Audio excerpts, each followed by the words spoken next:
living at the 5 hour waiting. Yeah, we are like. Okay. So hi Vanildo, how are you? I'm good, good, good. And you, sir? Yeah, yeah. So when did first struck to your mind that you want to become a hacker? Hi Well, Vanildo, wow. how are you? Was long time ago, man. Yeah, At least I think it was 15 years ago. yeah.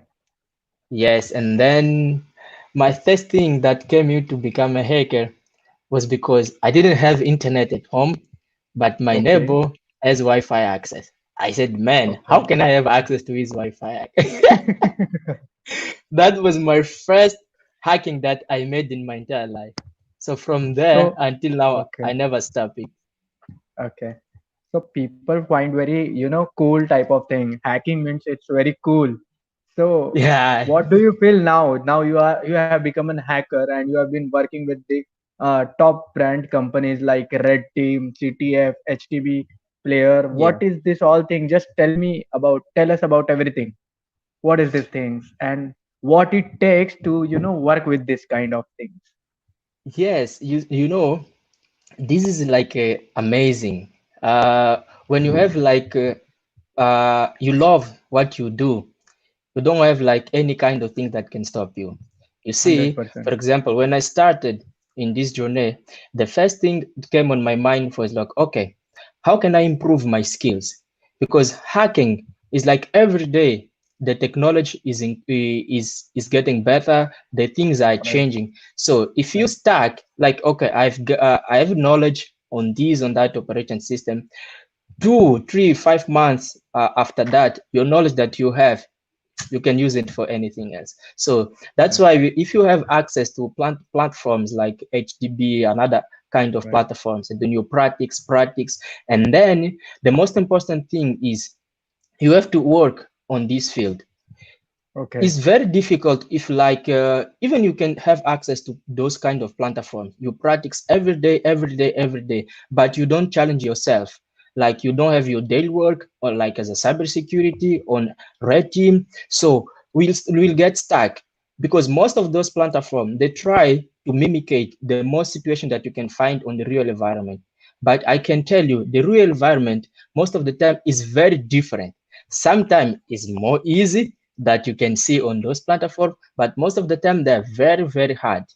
I've prepared a demo for today that I Oh, show the most common mistake that admin they do.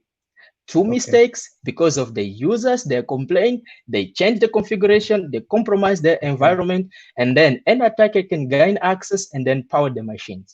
So I will do Okay. a quick demo, like in 30 Right, right, minutes, right, right. I can do a good demo So, showing two so, types of right. mistakes. That's great. And we That are yes, very excited, for this session because generally hacking classes are nowhere, right? yeah, And legally it's not on YouTube and not anywhere. And this is I yes, guess, yes, the best platform. And you can connect to Vanildo if you want to grow in the field of hacking and all, right? So, yes, yes, Vanildo, just tell me yeah, one thing before you start. yes. What it takes to become a hacker for a person who is Mm-hmm. not from this kind of background, technical background, and Background. there is no Okay. access and nothing, no classes. So, what is your advice to a person who is just starting with this hacking thing? Yeah, Okay. The best thing is first you need to know about the technology. Because what is mean the word hacking? Hacking it's mean that you have knowledge and then you use your knowledge to gain access. So right, if like you are beginner on this field, the first thing you have to do is okay, I need to know the technology. The most of people they get or start getting mistake or confused because they want to learn everything in the same time. It's impossible. They go for forum they say no, you have to start for programming, you have to start knowing Linux, you have to start knowing Windows. No, this is not correct. What you right, have to do is say that okay, what do I need for this technology, which is the most used technology? Most of the people now they're using Linux, they use Windows machines. right, Start getting involved on Windows, what Windows does, how Windows behave. So after that you start finding for weakness of that technology that you already know about it. That's the best thing, hacking. It's impossible for you to go and say that I want to learn all kinds of the things that people on hacking they're doing. I can tell you, I'm on this field for 15 years, but I Oh, don't know everything. yeah, it's a very vast field, right? Yes, It can take yes. whole life, but you Yeah, it can't can. say that you know completely everything, right? Yes, and then the best thing is when you start on this field, the first thing you have to do is first start doing a good notes on what you are learning. That's it. What telling people every day. What's the importance of doing a good notes? For example, if you say that today I want to learn about network, so you start knowing about protocols, you start know about IP, how they behave. So when you know how those kind of communication they Right, behave or they act, you start thinking, okay, how can I find or how people abuse those kind of technology? So when you really know how they behave, so if someone can say that, okay, you are AD administrator, you know how to create users, you know how to join machine to the domain, right? right, So if you know that already, and they come to say that, how can I show you how to hack your system? You said that no, you're a normal user. I can use your normal user and then gain access to your system. You said that no, okay, this is possible because this system behave like this. If you don't know how your 100%. system behaves, it's impossible you to hack. That's why when machines come up on HTTP, the first thing you have to know is which operating system it is. Is Linux or it's Windows? It's Linux. Okay. What is the first approach for Linux operation system? What's the first approach for Windows operation system?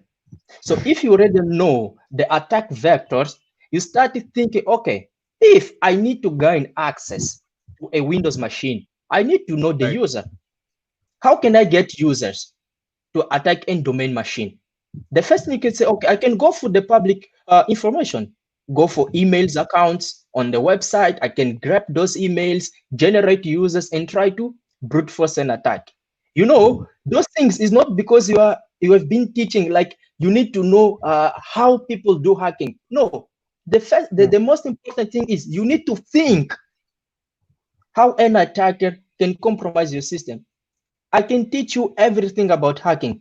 If you don't wow. have knowledge how to think, how to break system, your knowledge will not be used for anything else. You see, yes, the most important thing that you have to know is when you start your hacking journey, you have first have the passion or the feeling to do this, 100%. love doing hacking. So the second thing you need to have is the person that can guide you. You know why I'm saying the person can guide you? Because I took too long to have knowledge in hacking because I was Right, doing it by myself, reading yes, books, reading books, reading books, reading books. I yes, have a lot of books that I've done reading it. Microsoft technology, I know not very well, but I know Microsoft technologies. So this kind of things, they frustrated me when I started because there was not, you told that already in the beginning that there are not many resources or people that are creating like full courses from the beginning until the end. How can you approach your hacking or how can you gain your hacking skills? okay, But what happened is when you start this career as hacking and then you don't have a people that is guiding you, starting from this, doing that, people start becoming frustrated. You know why? right, Because it's difficult to hacking system. Technology is improving every day, and then people only show how to hack that particular system, not how to think right, the best way to hack a system. Because if I come to you and show that, okay, if you find a Windows server in the environment, just run this tool and then you will get this, and then you got the system. Two okay, months, 2 months, 2 months later, the same tool, the same techniques is not used anymore because that breach is 100%. already fixed. So, but if you teach the person how to use that tool to approach different ways of gaining access to the system, The next time that that user will find that fix it will say that no, I have another alternatives to do the same thing. Right. I have Right. another tools to do the same thing. So if you can create or design things or help people that to understand that don't focus on the same tools, don't focus on the same result, man, you will not get stuck in this field. Right. This is for sure. Right.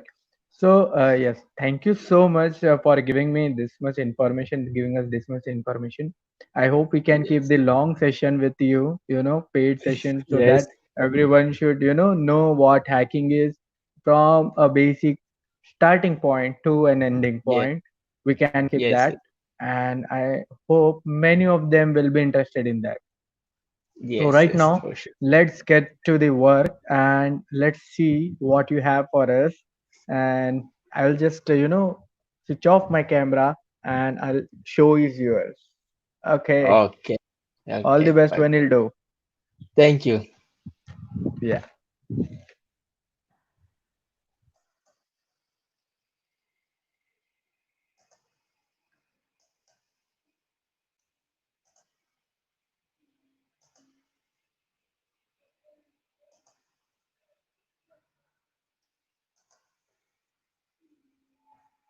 I'm sharing my second screen. I hope you guys can see my screen. So I will do a quick introduction about myself. My name, yes, my name is Vanildo Pedro. Uh, I've talked about my background here on this video. I've holding a few certifications on red team and then another sectors. So the agenda for today, I want to show you guys how to set up a AD machine and then how to create a two accounts that most admin they use and then they don't know that those accounts can be vulnerable to any kind of attack.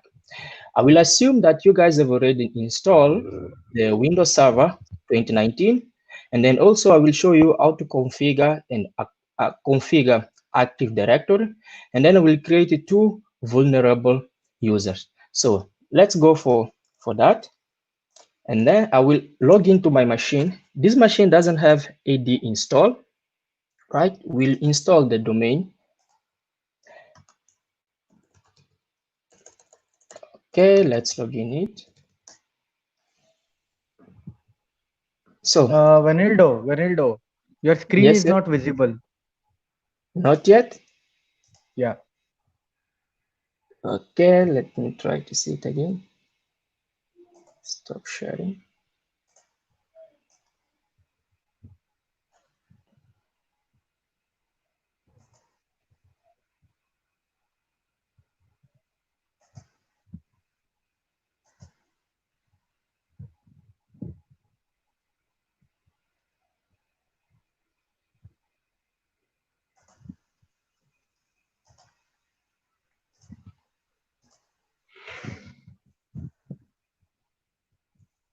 And now, No, it's not. let's see.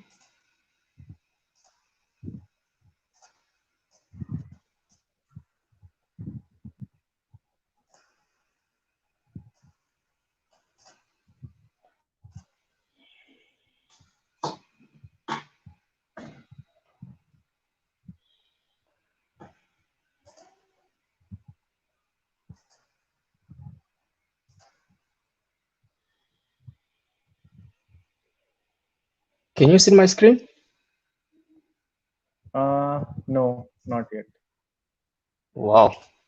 But I'm getting information here that my screen has already been shared. Okay, I will cancel and do it again.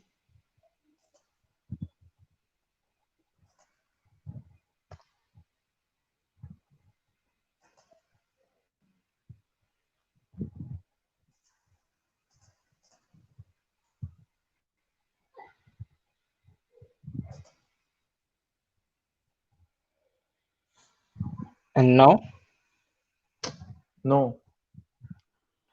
wow, how come? Yeah, Let me really. see. I can see here on the app But my screen's already been shared. No, I'm having multiple screens, so I can't see here. Yes. I do have multiple screen and then I'm selecting the right screen. Have you selected share the screen option? Yes, I did. Then have you selected which screen you want to share? Yes, I did. So let's do one thing. Uh, you make once again login, not from another browser, man. Yes. Yeah, Let me try for another browser yeah. quickly. Yeah. Don't exit this. Okay.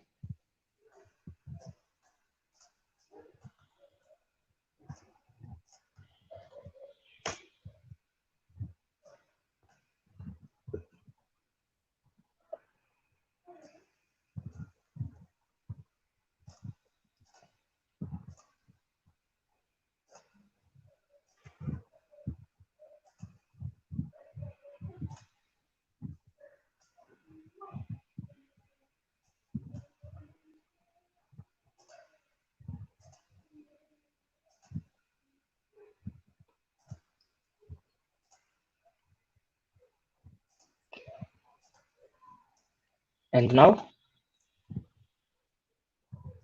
Hello. No, Hello? no, it's not. Wow. I'm using the second screen. Oh, No sorry, there is problem. another browser. No. Uh, Maybe there is something else, issue. Just give me a minute. I'll check. Give me a minute, Okay. Vanildo. Okay. So Yes, I'm, okay. starting one more screen and my camera will be off. And yeah, here I go. And share screen. Allow share screen. See, my screen is visible now. See, But I can't see your screen. now what is happening? Is this a technical problem? Because my screen is, sharing and I can see my screen. Stop screening. Just a minute, huh? Mm, Share audio also. Okay, got it. Yeah. Okay. Just a minute, huh? I'll check that. Okay. There is a technical issue because of which it is not sharing screen. Yes, it is not sharing, and I can see that screen. That's a technical issue, Oh, it's and technical I'm issue. seeing, yeah, and I can see that screen. I can see the another screen, but why it's not showing, man? Just a minute. We can try something else.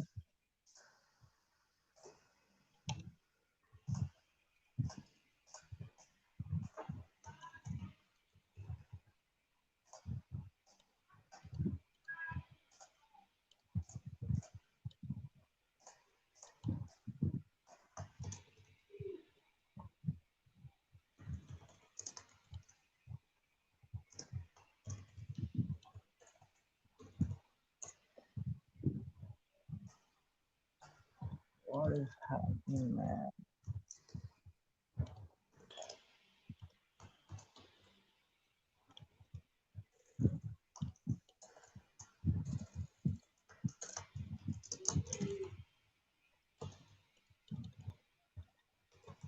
It's not happening, right?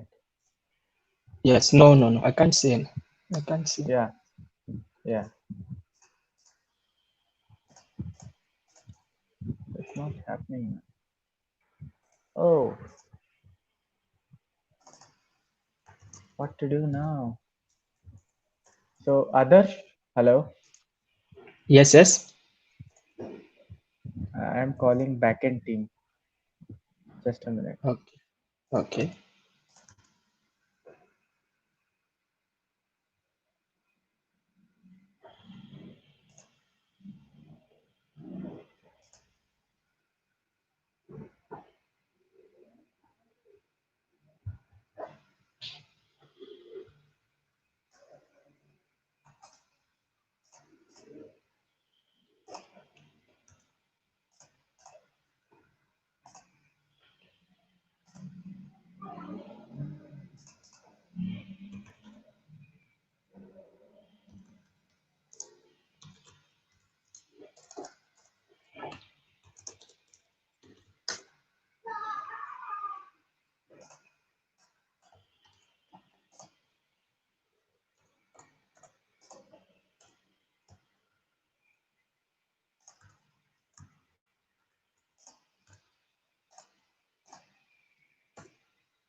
Hello, Hello? hello. Yes, can you hear me? Sir, is there any problem? Sir, please share your screen with the audience. On Okay. below there will be a option share screen. Hello. Hello? Hello? Yes, I can hear you. Sir, please share your screen. 1 second.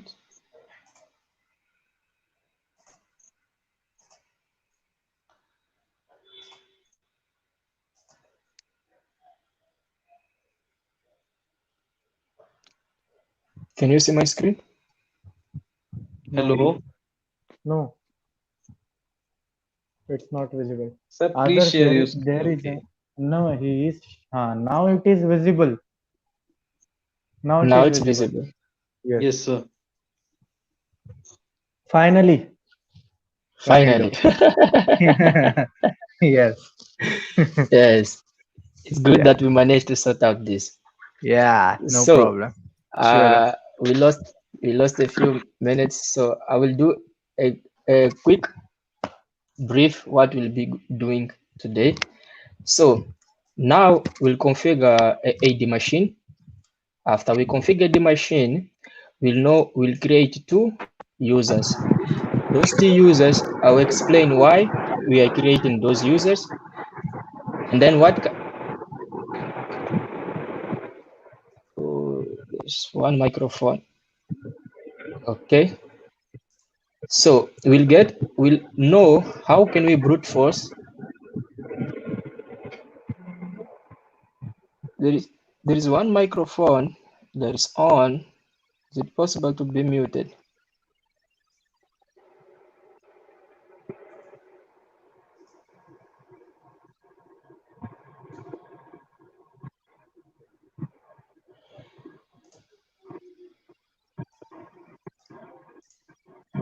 So what I was saying is, the goal of today that I want to show you guys is how can we take advantage of what the misconfiguration the most common admin they does.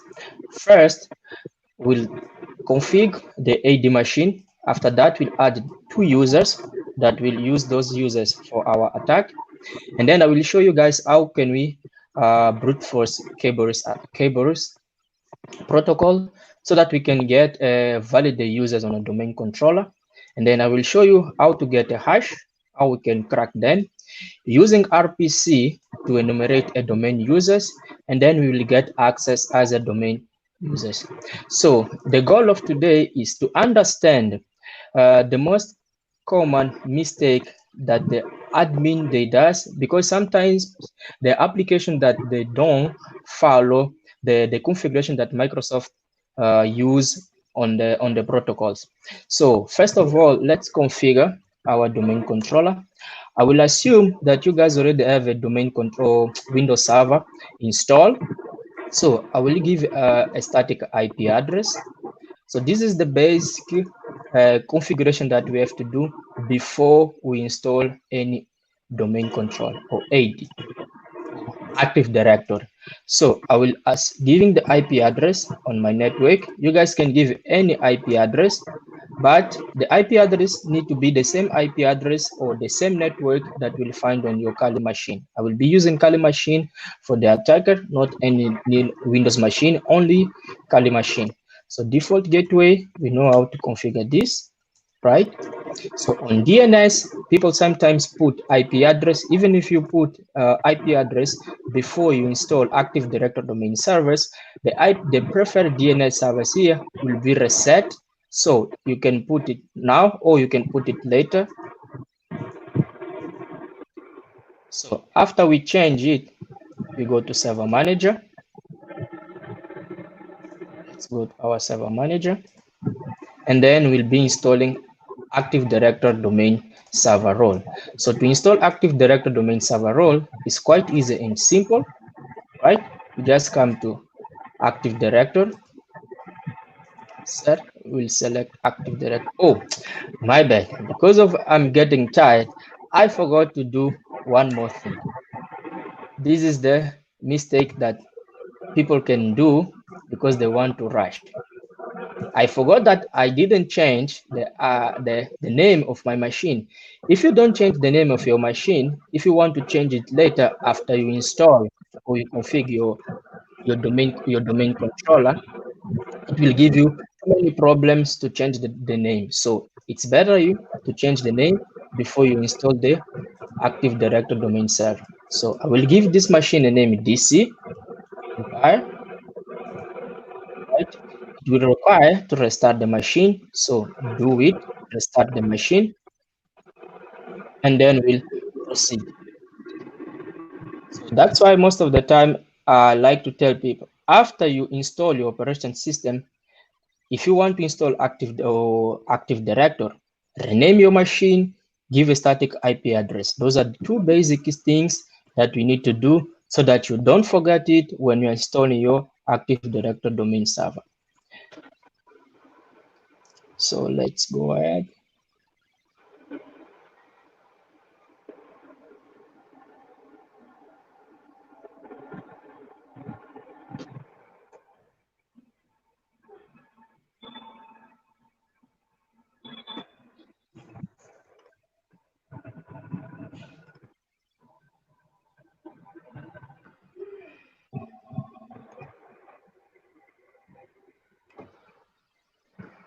There we go. So when this is loading, I already have here my Kali machine running. So it's on the same network that I've configured my AD machine. This is the network 192.168.110. Then we need to make sure that the both machines are on the same network. And also one thing you have to do, you have to add on your HTC file. I will show you how to open HTC file on your local machine, and then sorry, on your Kali machine, and then you have to point your domain. We'll create this domain empire.local. So this domain need to be created or need to be pointed on your host file so that your Kali machine can be able to resolve this name. And then if you don't do that, the kind of attack we want to perform, it will not work. So let's log in.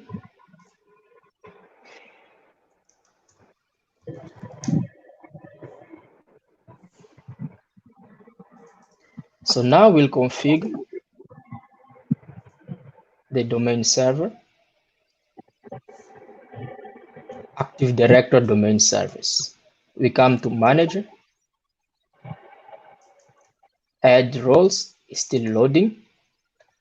Let's do it again. Add roles and features. So on add roles and features, we click next, next. Make sure that you can see your domain, your machine name, and you can confirm the IP address. So let's click next. And then here we'll select the role. Which role we want to install? We want to install the Active Directory domain service. And then select also the DNS. Then click next, next, next, and next, install. So it will take some time, but that depends on the amount of resource that you gave to your VM, right? So for my side, will not take that too long. It will be quite easy to finish it. So why I started using this process or starting from basic, because most of the time it's very difficult to simulate like common mistakes that most administrators they do during the configurations, and then those type of mistakes they think that people cannot see, but I will show you how people can see if they have like low level privileges. So we'll take advantage on what that mean things that people cannot see. And I will show you that it's possible to see with using the basic resource that Microsoft can provide to us, or Windows can provide to us.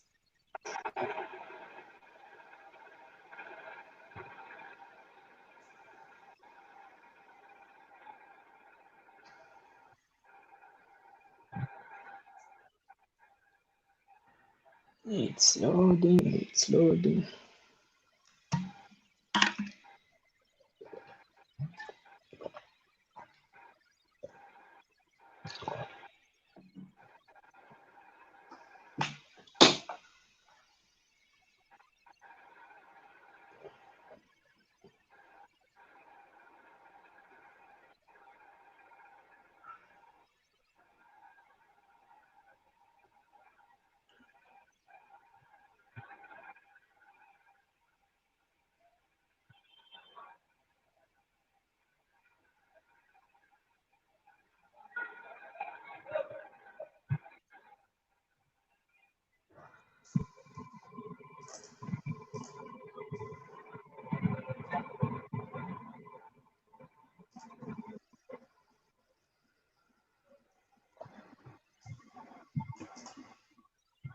So after finish, we come to this notification and then we need to promote this server as a domain.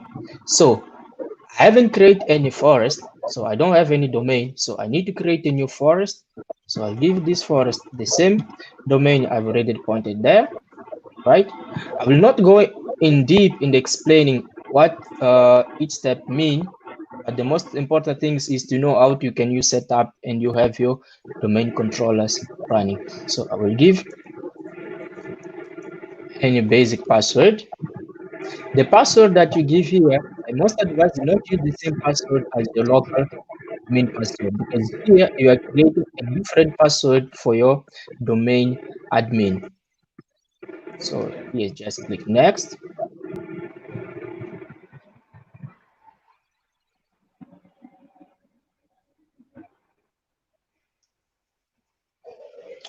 Next,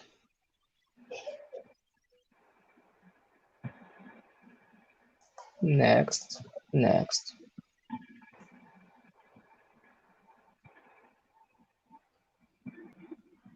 After finish, it will require us to restart the machine and log in with the new admin account.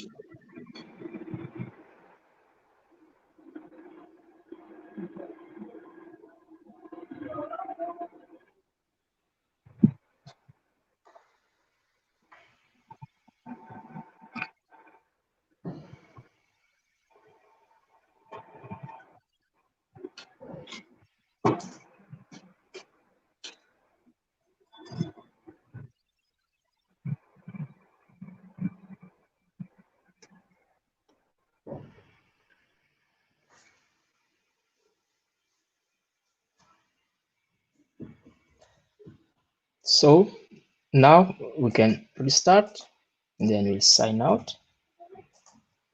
I do prefer to restart the machine. So we'll restart the machine and log in with the new account.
So we're done. We are ready to go.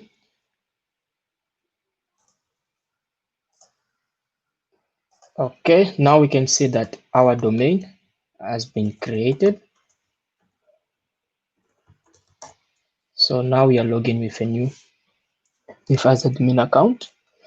So basically what we'll be doing here, we'll create two users, and I will explain why we are doing that, and then so that we can understand the dangers of those kind of misconfigurations or changes that the admin they do on the AD environment. So first, what I like to do before I start doing anything on the domain controller is to check my network card if everything is okay. Can you see that we have here network? We don't have the name of the domain.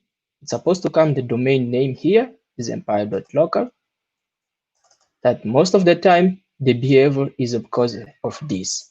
If you finish your installation and then don't put here, don't point the DNS here, it will continue showing the network.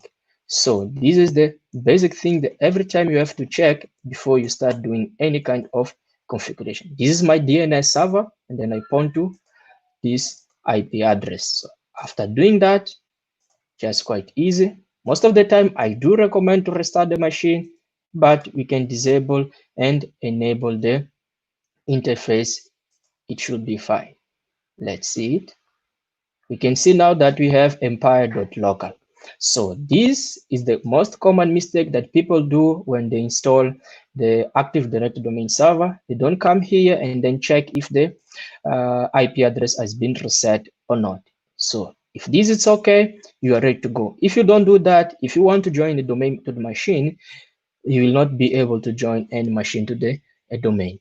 So now let's the fun begin.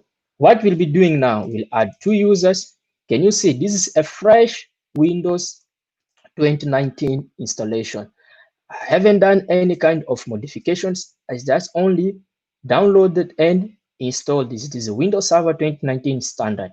So no changes have been made.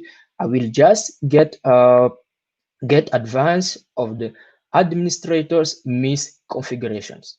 So I will create two users. Yeah, right. You come to tools and then you go to Active Directory users and computers. This is where we find all the objects of Active Directory. So we have here computers. If you have joining any computers, you'll find your computers here. And then if you create users, your user will come here. I will not talk about AD environment. I want only to show the mistakes that the most admin they do. So right click, I will create a new user, right? The first user will create is a user called Frank, right? Who is Frank? Is Frank MZ, right? This guy is Frank, and then you have access to one application through the application that's authenticated using the Active Directory LDAP protocol. So what happened after Microsoft create the Active Directory pre-authentication requirement, the user was not able anymore to access the application. What was the solution for the admin? The admin decided to disable the Kerberos pre-authentication. So let's create this user Frank, and then I will give Frank a weak password like this. Let me create here a notepad.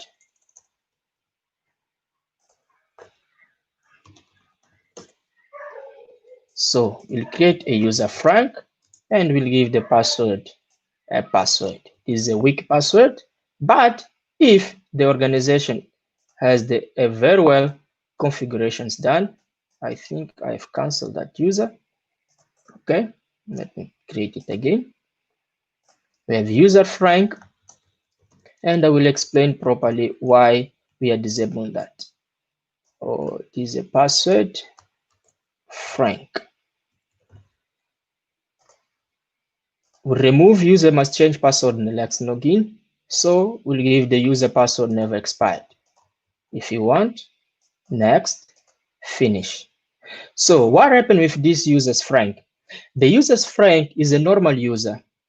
So one day, the system has been updated, so the application has been discontinued. The user was not able anymore to authenticate the, for example, a bank password, a bank application, because the bank application does not support the pre-authentication Kerberos. What is it? Pre-authentication Kerberos is a feature that Microsoft has included during the password authentication. So the hash or the hash value of the password is not shared during the first communication. So what happens if you disable that feature? If you disable that feature, any kind of request that is made for a Kerberos account, it will share the password of the user that we are requesting on it. So the password will be shared using the hash value. So what happened here, the admin starting facing issue that this user was complaining that was not anymore able to access the application. So he went to the logs events. He found that the Kerberos authentication was failing. The pre-authentication was getting failed. So the solution was to come to the account, right? And then come back here and then say, do not require Kerberos pre-authentication. So this is very dangerous. If you enable this, you have to set a very complex password that will not be able to be guessed like with common tools or common word lists. Because if you don't do that, like behave like a normal user, Frank is using a weak password, I will show you how we can get access to this user and then be able to compromise this account. So we'll apply this, do not require pre-authentication, because this user now will be able to authenticate to the application that was not able to authenticate, but this created any vulnerability to the system. We'll create another user. This user will be called SVC backup. Is any service account that admin is creating with the purpose of doing any kind of verification or something like that. For we are giving this name SVC backup. So the admin say that, okay, I want to create one user that I will configure a few scripts, PowerShell scripts, so that this user can run those scripts automatically. So what he did, he said, okay, I will give it a very complex password.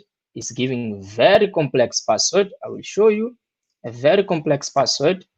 This is the user, the password for SVC account, a service account, sorry, here. SVC account.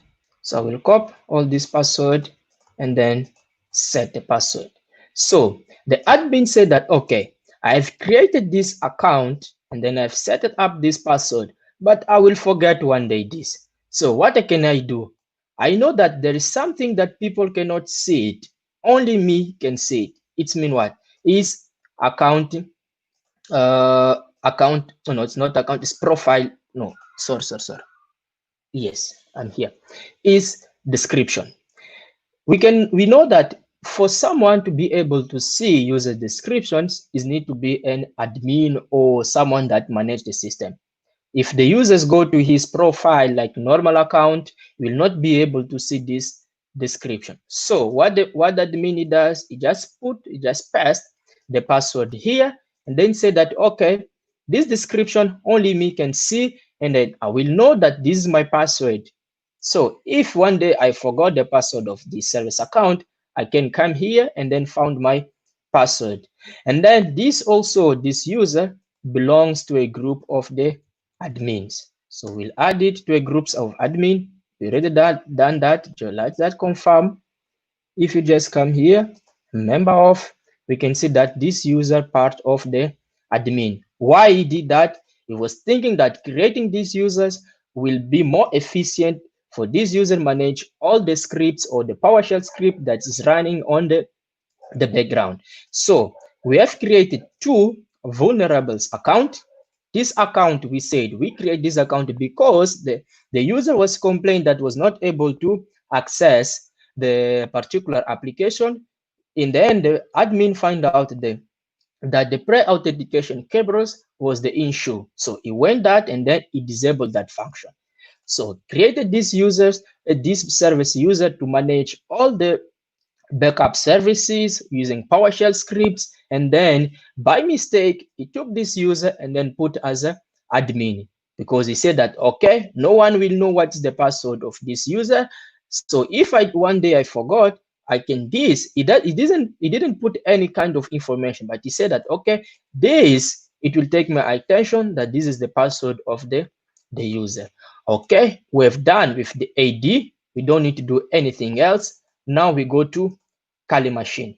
So before we start, I will remember you guys to add uh, you configure your ATC or on host file, and then your host file, you point to your domain and give the domain IP address, so that you'll be able to resolve this domain on your Kali machine. Okay, with that, there are two things that most of the time the attackers does.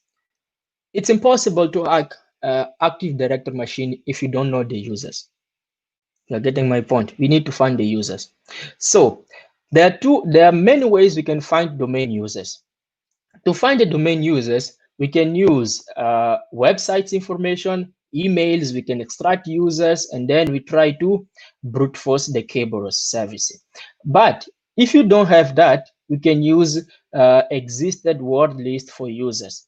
So is what we'll be doing, we will use a tool called escape brute. The Kerberos brute force is a tool that performs a brute force attack on the Kerberos services. So I've already downloaded that tool. Is on my tools, Kerberos. This tool, the Kerberos, it will perform a guess and then try to find a validated domain users. To do that, you have to know, or at least you have to have a good word list for possible users on the Active Directory.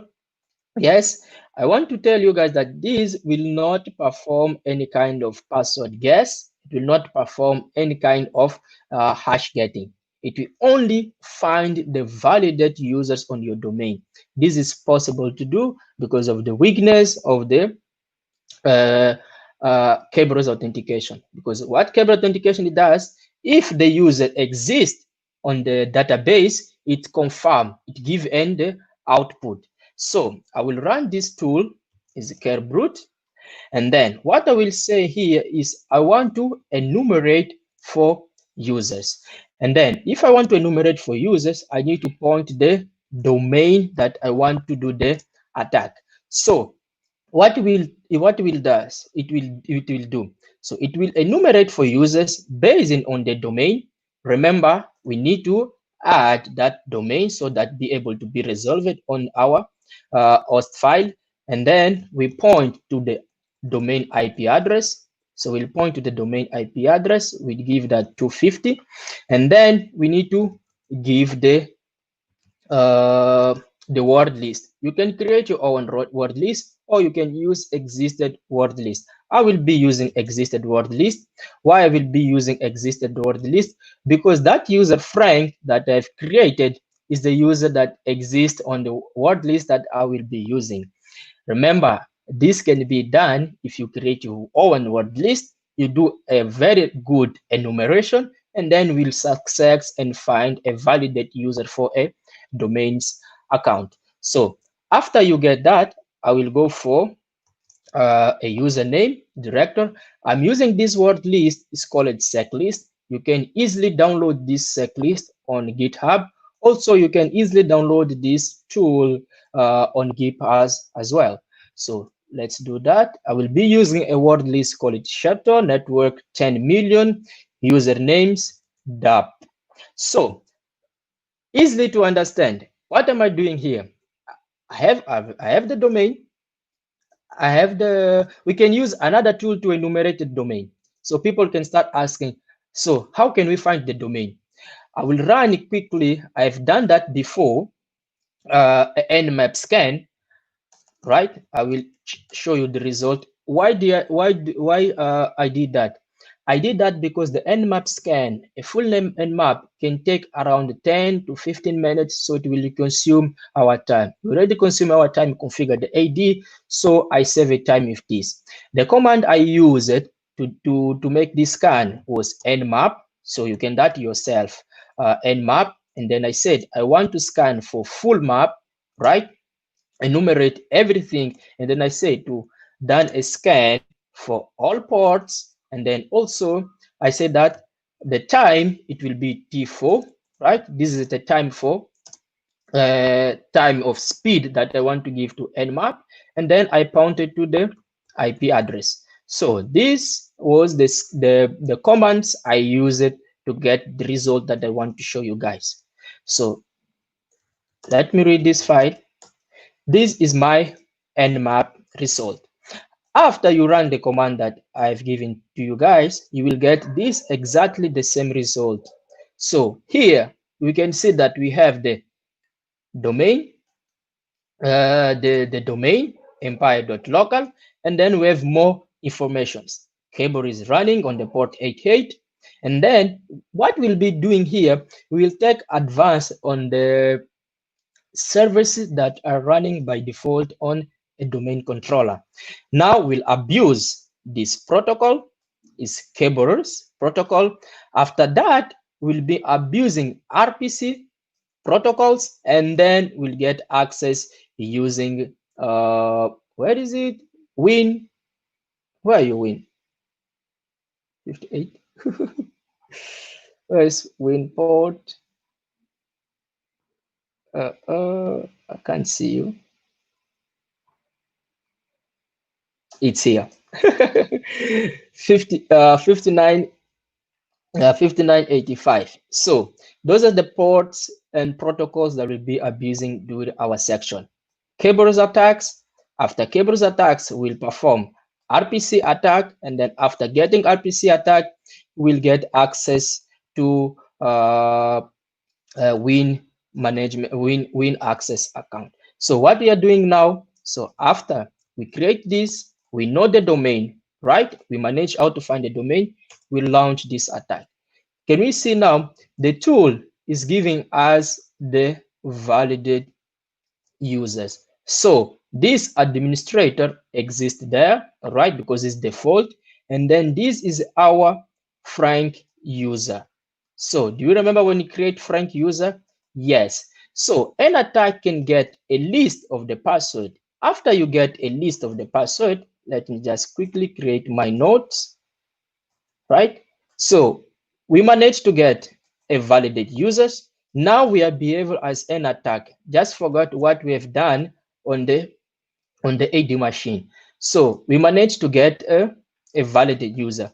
What do I do when I get an invalid user? When I get an invalid user, the first thing I do is to see if this user is vulnerable to any Kerberos attack. It's mean if the pre-authentication is disabled, I will be able to take the hash of this user. So how can I do that? So let's just create another section here, right? And then we'll use a tool that is called get NP user. This is a part of an impact tool. So if you want to learn more about any impact tools, you can go on GitHub and then you search for impact tools. So we'll use a tool called get UNP users. So this tool, what will be doing? It will create any query to a Kerberos protocol and then try to initiate any connection. When that happens, the Kerberos protocol, it will return with the user hash. Because if you mention what is the user, it will give us the hash password. So this is the one weakness that we found if you disable the pre-authentication method. So what we're doing here is we'll tell that we want to request what we are requesting any kind of connection, and this request will not require to use any kind of password. So what we are doing here, we will create an request to a Kerberos protocol. So we need to mention the domain IP address, right? This is our domain IP address. After mention the domain IP address, we need as well to mention the domain. After we mention the domain, we need to tell which user we want to know about it. We want to make the request. So we'll do the request for a Frank user. For that, I will use format and then generate the hash because I know that I will get the hash, right? If you don't know that you will get the hash, you can't mention it, or if you don't mention it, it will return you the hash. But I want it to convert the hash to John Ripper or John cracked password. So I will hit enter. Something that I forgot here. What is it? Oh, I use it get users NPS. This is not the right tool. Get user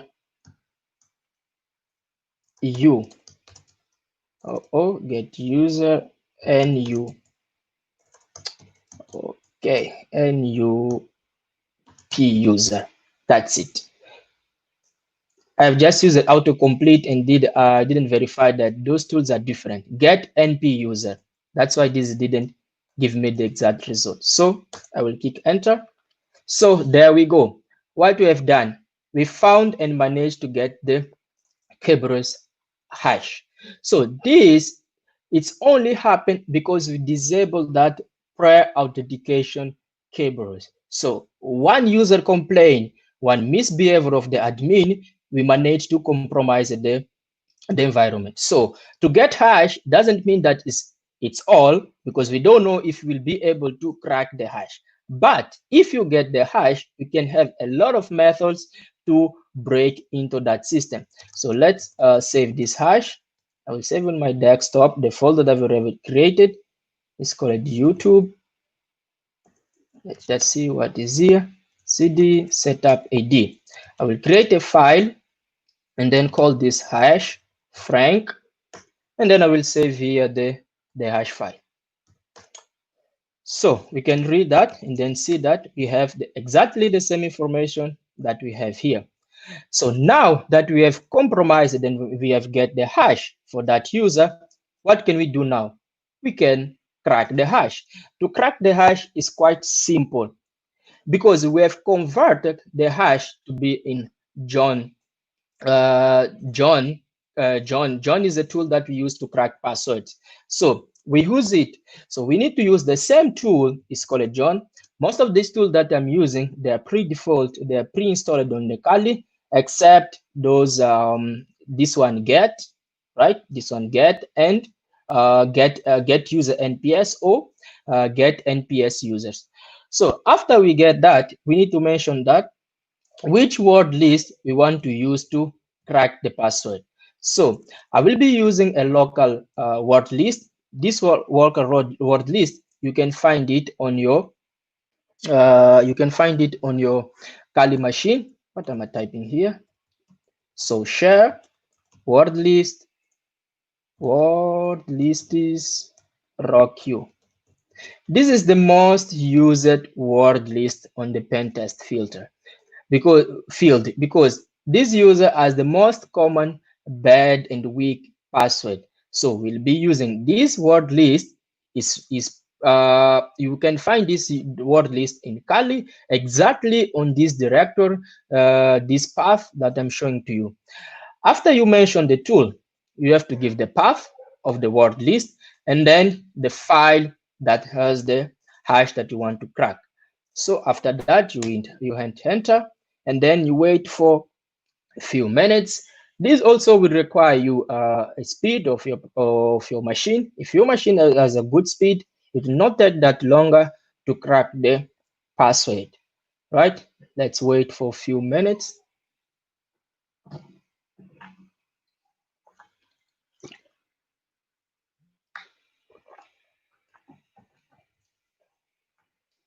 And then we got the password. This is the password that we set there, and then we managed to get the password. So now I can tell you guys one thing. After you get the user password, it's more and more easy to enumerate any domain domain machine. There are out there a lot of tools that they get advantage for any low privilege user to enumerate a domain machine. I will be using a service from a domain machine. It's called the RPC. So the RPC, there is a tool installed on Kali. It's called RPC client. What this tool does, this tool will connect to the RPC on our domain machine, and then we'll be able to enumerate the domain machine. So what we need to do, we need to mention the user. The user is Frank, right? And then we'll point the user password. So Frank, now let's give the domain. Oh, it's 192.168.110.250. So I want to connect to RPC client. I'm using RPC client to connect to RPC service, and then I will use user Frank because users Frank is any domain users. So let's click enter. Then I've pasted the password, and then now. So this tool is the tool that we can use to take advantage of misconfiguration of any admin. Do you remember when we create that user, we put the password on description? It means that the admin can think that no one can see that, but using RPC client, we can enumerate users, we can query to get users properties, and then we see everything that admins think that we cannot see. We can use help command to see many options that you have here, right? So that you can do your proper enumeration. I will be using a tool that's called enum, or a command using that's called enum domain users. What I want to do, I want to enumerate for all domain users. This is the first thing I always do after get access to any domain users. Can we see now? We have here our user SVC backup. So if you grab this list, we put on our notes, right? And then what's the most important to grab these notes here? Can you see those are read? Those are the IDs that we use if you want to get more information about the particular users. So this user came to my attention. Why do we have any ACV user backup? And then we have Frank, and then we don't have any more users. So if you're doing a pen testing or you're doing any hacking, you start querying and getting more information about those users. So what can we do inside the RPC? We go for a tool that will query for a user information. So not tool, sorry, command. This command, to be able to work, you need to know the ID of the user. So we'll paste here, and then we'll grab the ID of this user. After we grab the ID of the user, we just click enter. So, and boom, we found there. The admin was saying that we're not able to see the description user, but we found something that seemed suspicious. Why did that happen? If I saw something like this, something that comes on my mind is like, okay, this means something. You can grab it, and then you write like any finding. So people will say that, okay, it's not possible to you to think that that's a password. How do we know that will work? Okay, you can just put there and then say that, okay, I found something that look like a password. How can I test and then see if this will work as a password? It's simple. You can use any kind of system that can attempt to gain access or to authenticate. One of them is actually the RPC. So let's go back to RPC. Instead of using Frank, we'll try to use an administrator. So we put the password there, and then we hit enter. We can say the status not login. Okay, I know why this is not working, because this password is giving me a lot of problem because of the way I design it. So it will not work. What can we do for test this another thing? We can use any kind of SMB authentication. If you can use SMB authentication, we can test and see if the password is valid or it's not a validated password. So we can use SMB client tool. It's called SMB client tool. SMB client tool, and then try to list the shared folders that we can find on this machine.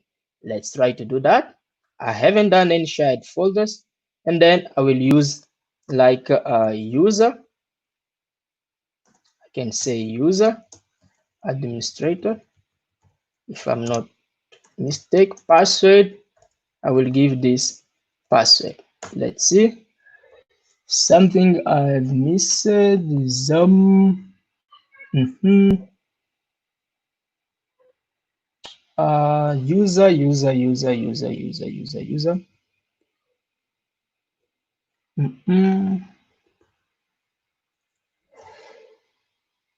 It's a long time I don't use this tool. Where it is the user? Okay, let's see. The usage, to mention the user, where it is. Hey, this world. Okay, let me just remove this option, and then I will try to pass the password over here and see if I can find any good information. Note status login failed. Oh, sorry, my bad. I'm doing something bad. Now I know. I went to admin. This is not admin. You know why? Because I put on my mind that this is belong the admin. Okay, we can test, and then we see that we authenticate. Sorry guys for that. I just messed up one thing. As it's normal. We do that every time that when we're doing pen testing. Okay, we grab, and then the mistake I did is not mentioned on my notes that this is any SVC password backup. So now we are sure that this user or this password is validated on the system. This is the most of the time the way I use if I want to test if that is possible a password for that user or not. So we can see why I'm showing guys this. If we do not use a password like backup, we have here without any password, and then I hit enter, it will say that what? Empty status, login failed. So for me, this is something that they can say that, okay, it's done. So another thing that you guys can do, I will not take much time, is to identify to which groups this user belong. So most of the time, if these users come to my attention that is something like backup, something like that, it means that belong to any kind of more privileged groups, or even can have access to a remote users. So when remote, it means that we can log in remotely to the system using a CMD or PowerShell lines. And then what we can do, there is a tool out there, it's called Evil. Evil, what is that? It take advantage of protocol Win remote management, and then it's connect to a machine using a PowerShell section. I will do that, connecting to that system 250, and then I will mention the user that is SVC. Let me just copy all of this information. I will need all of them here, right? And then here I will mention this is the password. I need to comment this password, put it in the inverse column. Why am I doing this? Because this password has too many characters that the tool will not be able to read it properly. So I'm just converting everything to a string so that it can be used as a password. After hitting enter, so this service, we can say that how this service is enabled. This service by default is enabled.